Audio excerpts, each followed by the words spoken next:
Hello, everybody. It is the Locked On Big 12 Roundtable. We are recording this on July 5th at 10:24 Eastern Time, 9:24 Central Time. It's important because news changes fast these days.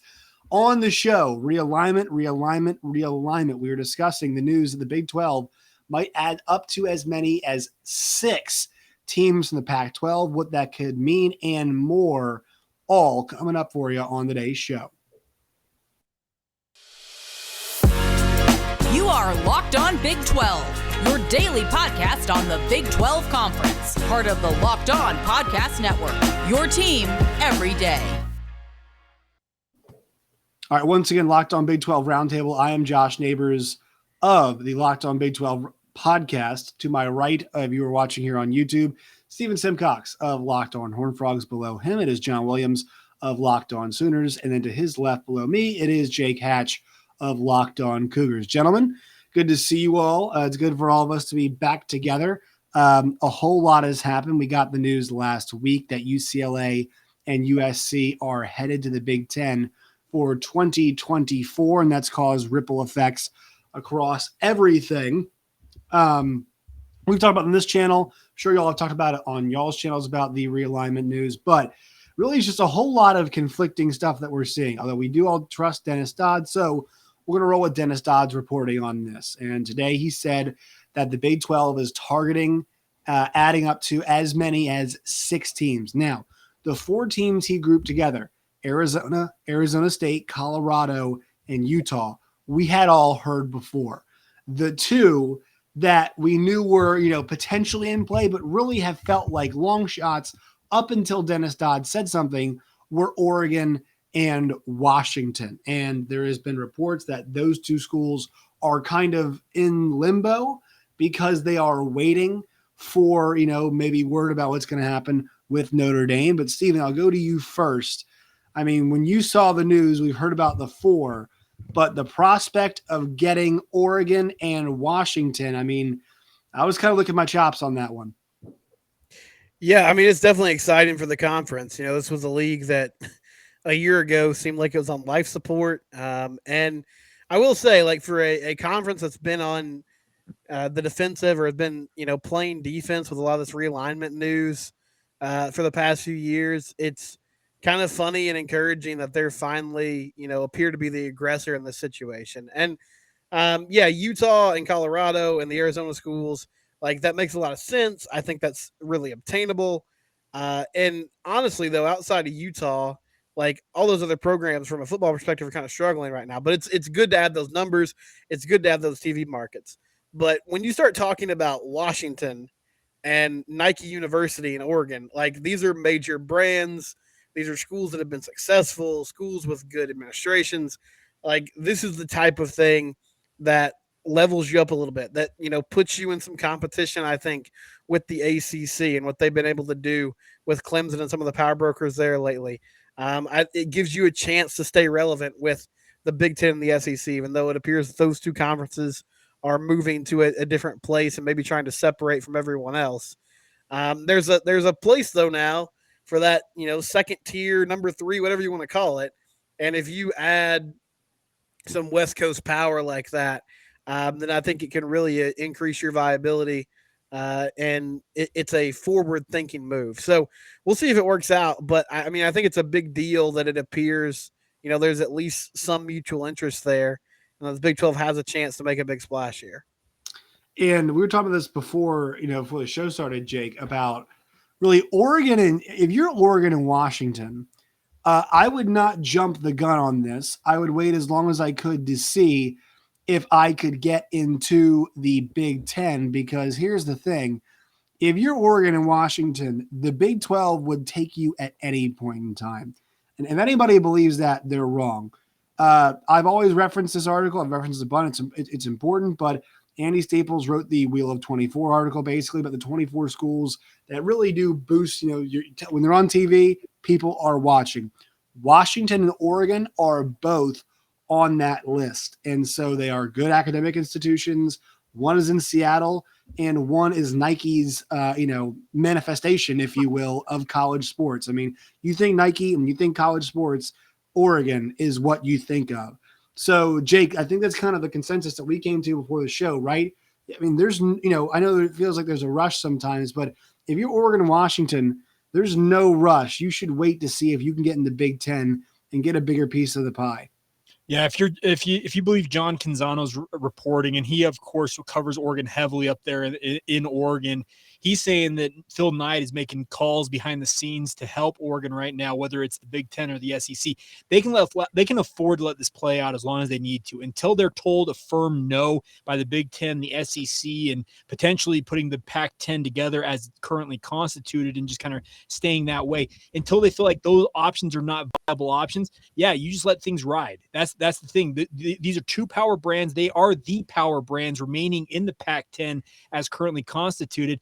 You chase that until they tell you a firm no that it's not happening, and then you look at your other options. And yes, the Big 12, they also on their end probably should just be patient and just kind of sit back on those two in particular and say, hey, if you guys are interested, we'll take it. But at the same time, I think the Big 12 needs to push forward and looking at what they're calling the border state, the four corner states. Go after the Arizona schools, go after Utah, go after Colorado. Chase those four right now, and at the same time, leave the door open for those other two.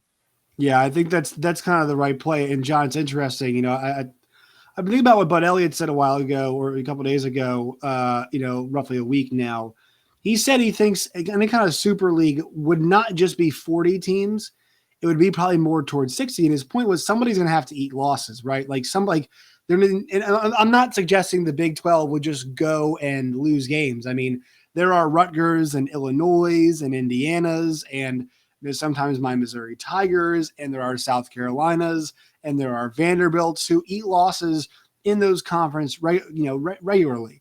But if you were to go to, a more towards 50 or 60, I mean, the Big 12 adding Oregon and Washington is a really good asset to have, because I think at that point, you're putting yourself forward with an Oregon, Washington, Oklahoma State, Baylor, Kansas basketball, obviously, Arizona basketball, obviously, Cincinnati football. You're putting together a whole lot of assets at that point to really think, all right, if we're going to top off the super leagues, whatever it is, then if we make it like a 68 team league or whatever it is, the Big 12 would kind of fill it out nicely. And I think that's in play, especially if you get Oregon and Washington. Yeah, I think the conference as it is, if you add the Arizona schools, Colorado, Utah, it's really, really solid. Yes. You might not have the premier programs, but you have a really nice set of depth teams that are going to create a lot of competition and a lot of really intriguing games. I feel like the race for the Big 12 title would be really, really intriguing all the way through the month of November, because you have a lot of really good schools. Again, you don't have the premier cream of the crop programs, but then if you do add a school like Oregon or a school like Washington, you mentioned the teams that draw. Well, you look at Forbes 2019 list of the most valuable college football programs. Oregon and Washington are on that list, and they're two of the 25 schools remaining outside the ACC, the SEC, and the Big Ten. They're the ones to go after. And I love the move. I love the aggressiveness by the Big 12 to see if they can make this happen. I don't think we're going to get any resolution on that anytime soon. But if they are going to be able to make this happen, that not only does it create a sense of survivability, but this is going to be a conference that then thrives moving down the road, because you get the regional matchups, you get, like Steven talked about, new cities that you're going to be able to broadcast your Big 12 games into: Seattle, Denver, Phoenix. Mm-hmm. It's going to be a lot more intriguing for the Big 12, a lot of really cool matchups. And it doesn't put you on the SEC or the Big Ten's level, but I do think it does create an opportunity for you to be in league with the ACC, and potentially, if the SEC, brings in some of those ACC schools, then you surpass them. I mean, it's a power move. It's an aggressive move. And if this is Brent Yormark, even though he doesn't officially start until August 1st, I love what he's getting started with in going after the big dogs that are available. Like, if you're going to make sure that this conference and your job is still viable down the road, you got to swing big. And I love that they're doing that right out of the gate here. Yeah. Just to clarify this, somebody actually had asked this question and said, hey, who is it pulling the strings? Bob Bowlesby is a lame duck now. I mean, he is not making calls and facilitating this stuff.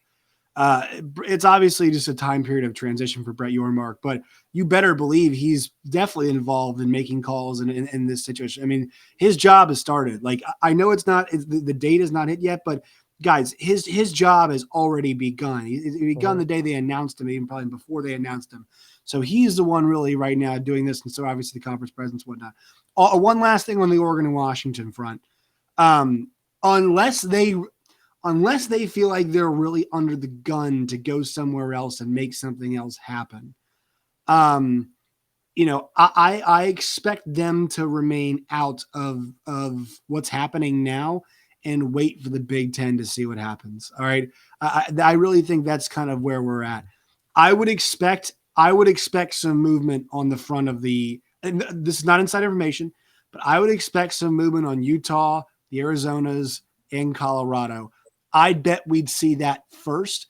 If we get all 6, hey, I mean, I'll gladly be wrong if we get all 6 in the Big 12.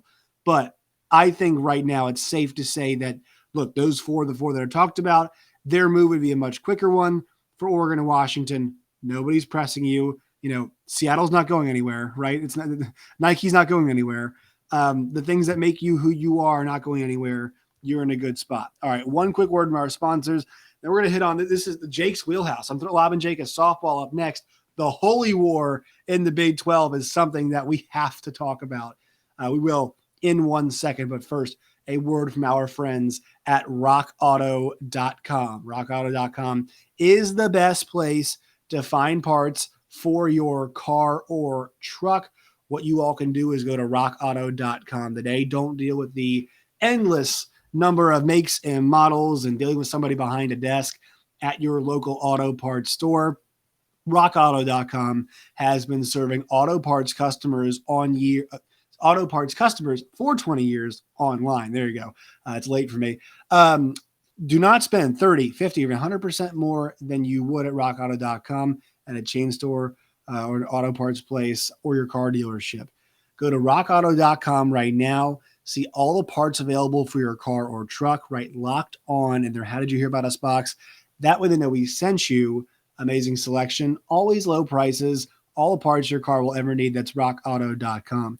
So, and for some reason, Jake, this took me like a day or two to think about. And I was like, oh my God, the holy war in the Big 12? Sign me up. Are you kidding? I mean, that would be fantastic. This is a rivalry that is normally played out of conference. It's played every year, I believe, though, right? They still, yeah, it's, since they both parted ways with the Mountain West over a decade ago, they have missed, I believe, 2 years in that run. They've tried to play it annually. Yeah. This would become, a conference game. And for two programs that have done very well recently, I mean, it could be a very important conference game as well. You know this area very well. What's the vibe right now about this? Obviously, some of these fan bases do have some ideas about where they sit compared to everybody else. There's always a little bit of acrimony, but I have to imagine overall, I mean, everybody's it's kind of exciting because it's getting people's, it's getting them all, getting the juices going, getting them all worked up. Yeah, Ute fans, by and large, are fairly apprehensive just about what the future is going to hold. They just won the Pac-12. They just went to the Rose Bowl for the very first time. They're riding high right now with the Pacific Athletic Conference, the Pac-10, Pac-12, whatever you want to term it to be right now. But they're apprehensive about what the future is going to hold. A lot of them out there are talking about how they think that the Big Ten will come calling eventually, or they'll be part of what gets scooped up with the SEC. There are all kinds of ideas out there. The thing about this is, if the Pac-12 does come calling, there are BYU fans who I have seen on my timeline on social media who are saying that BYU should block the Utes from getting into the Pac-12. The Big 12, you mean? The Big 12, I apologize. Yeah. The biggest thing is, I think, and what I have heard is that BYU's all for having the Utes join the Big 12 if they can get them into the conference. I think that it would expose the holy war to a whole new set of fan bases who have not experienced it. These two fan bases, BYU and Utah, they are at each other's throats at all times. This is a rivalry that exists 365 days a year. A lot of people accuse my radio station of essentially building our whole outside the Utah Jazz, our entire ethos of our radio station is built on that rivalry. Well, let's put it this way. The fan bases alone, they just keep that fire stoked at all times. And if you can get that into this conference, give it to me. I would love it. I think the Big 12 would benefit from it because not only does it bring a new hot rivalry to the conference, it also exposes more of the Big 12, that Midwest/East Coast side of the country, to more of the West Coast, and allowing them to have more programs playing games late at night, which opens that TV window even wider for the Big 12. And, Stephen, one thing we have to acknowledge that would be positive about this is how much have we talked about the deterioration and the lack of rivalries that conference realignment has been, it's cost us, right? A&M and Texas, let's be honest. I know it's going to get renewed, but it was a casualty and there's new acrimony there, but for, totally different reasons. Bedlam is getting broken up as we know it. Texas versus take your pick of any Texas school is getting broken up. This is, it's not a rivalry that was apart, but now it would be truly together, Stephen. And it's also a religious rivalry. So, somewhat they call it the Holy War. I know it's not about religion, but hey, we can be the Big 12 can be the conference of religious rivalries too. You can throw that in there. Your TCU Horned Frogs involved, but have to love the fact that we're strengthening a rivalry, not breaking one up.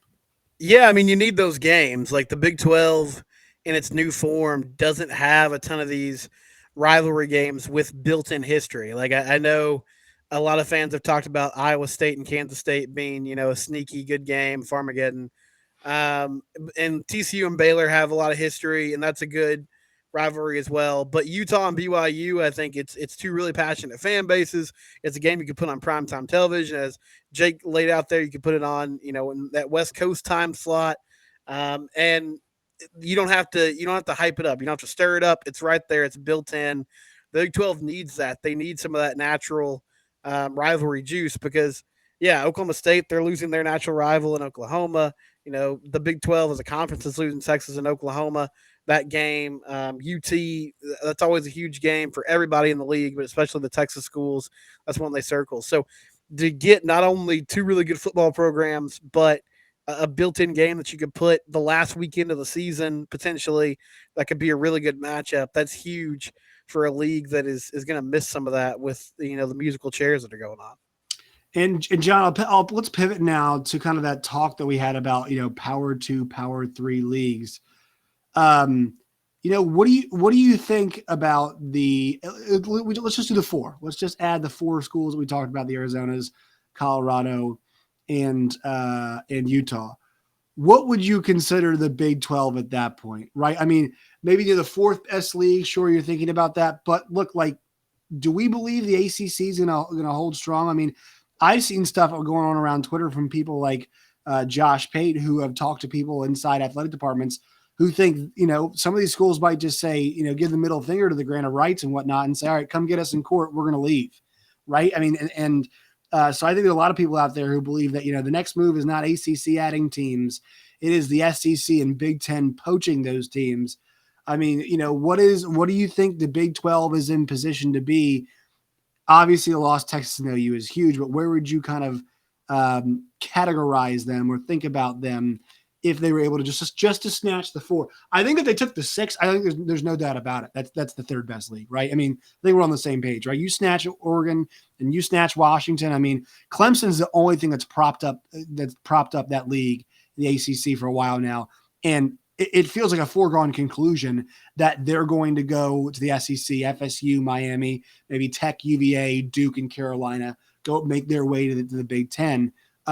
It feels like the Big 12, once again, to go back to Stephen's point, it rags to riches. It felt like they were on the ropes, and now they're throwing punches and a chance to put themselves in a pretty good spot, even without Oregon and Washington.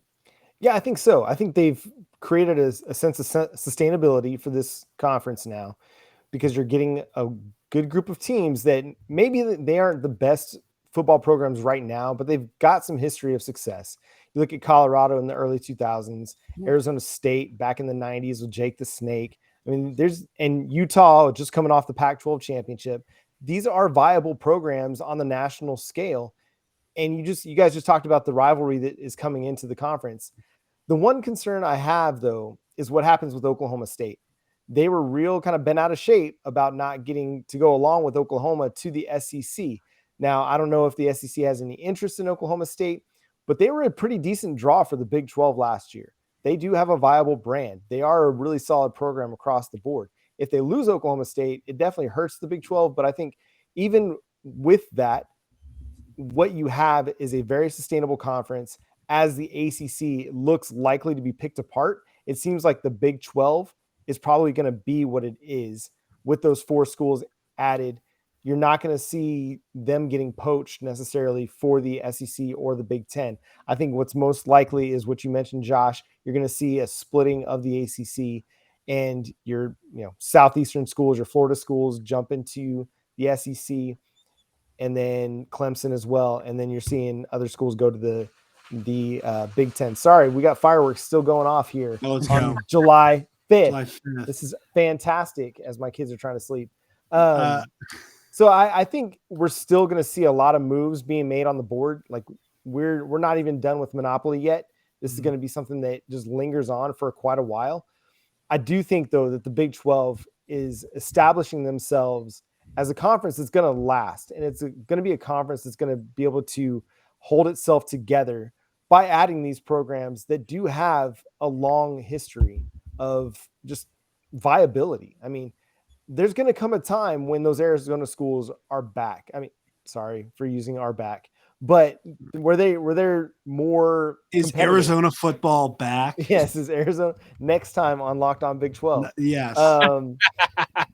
And so I do think it creates sustainability, viability, and longevity for the conference. And again, I talked about in the first segment, just a lot of really intriguing matchups, whether you get Oregon and Washington or not. Because again, the ACC is going to be the target next. There are some Big 12 schools that could be up for poaching. You look at Iowa State potentially to the Big 10, Kansas to the Big 10. Those are definitely risks of schools that could be taken away. But I think the ACC is going to have a lot of schools that are like, we're not waiting to 2036 to renegotiate our media rights. We're ready to go make some coin now. We're seeing what the Big 10 and the SEC projections are looking like right now at well over $1 billion. It's time for us to take ownership of what is rightfully ours as a school like Clemson or Florida State or Miami. Whether Florida State and Miami have been down or not, there's still really viable brands that are going to be able to sell themselves to networks. And it's going to be really easy to put them on TV because of because of Florida State's national championship just a decade ago. I think there's these schools that did probably leaving Big 12 a little bit safe for a little bit longer. One more word from our sponsors on the show today. We are brought to you by Built Bar. Go to Built.com today. That's Built.com. Use the promo code LOCK15. That's LOCKED15 LOCK15 for 15% off at Built.com. Ooh, we got a new one, friends. Coconut Brownie Chunk Puff. And there we go. Jake's got the Built shirt on as well. They've got that flavor. They've got a whole lot more. They're delicious.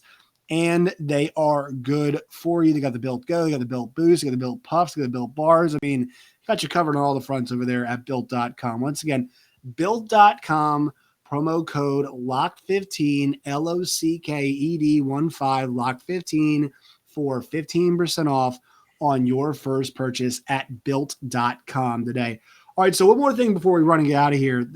John brought it up, a little bit of the inverse here. And get y'all think about this. I mean, I don't think Oregon and Washington want to stay in the Pac-12. But like, does anybody have any remnants of fear maybe that the Pac-12 poaches Big 12 schools? I mean, guys, my fear of that is pretty close to zero. But it's worth talking about because it's an idea that we've seen out there. Go ahead, Jake. Yeah, go ahead. Okay, I'm coming this from a BYU fan perspective. BYU, I don't know how many people know this. When Utah went to the Pac-12 originally, BYU engineered a move where they were actually going to move their Olympic sports into the WAC, and they were actually going to have a scheduling agreement with the WAC before the WAC fell apart. The WAC the word got out of this to the Mountain West Conference, and Craig Thompson, their commissioner, engineered essentially a coup where he brought in Fresno State, Nevada, and there's one other school that they brought into the Mountain West to scuttle that plan for BYU.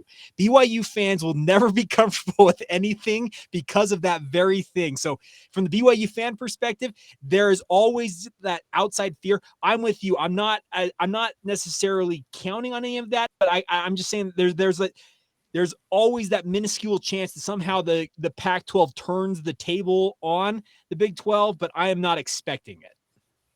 Steven?